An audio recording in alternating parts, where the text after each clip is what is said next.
Hello दोस्तों, मैं आपकी अंतिमा अपने यूट्यूब चैनल पर आप सभी दर्शकों का स्वागत एवं अभिनंदन करती हूँ। एक छोटा सा चुटकुला नाच गीत सुनाने जा रही हूँ। अच्छा लगेगा तो लाइक शेयर सब्सक्राइब जरूर करना। धन्यवाद।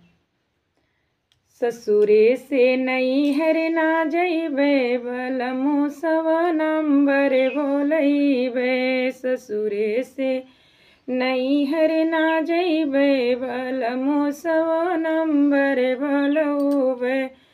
जौरे बलमा तोहरी मैया जे लड़ी हैं, जऊ हो बलमा तोहरी मैया जे लड़ी हैं। वनहु का अरे वनहु का अंदर करौबे बलमु सवा नंबर बोलैबे। ससुरे से नैहर ना जइबे बलमु सवो नंबर बोलैबे।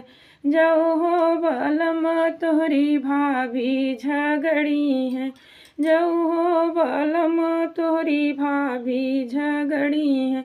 ओनहु का अंदर करौबे बलमु सवा नंबर बोलैबे। ससुरे से नैहर ना जइबे बलमु सवो नंबर बोलैबे।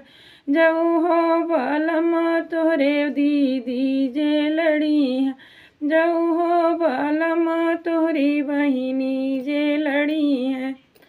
वनहु का ससुरे पठौबे बलमु सवो नंबर बोलैबे।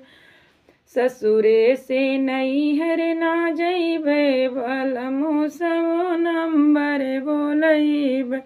ससुरे से नैहर ना जइबे बलमु सवो नंबर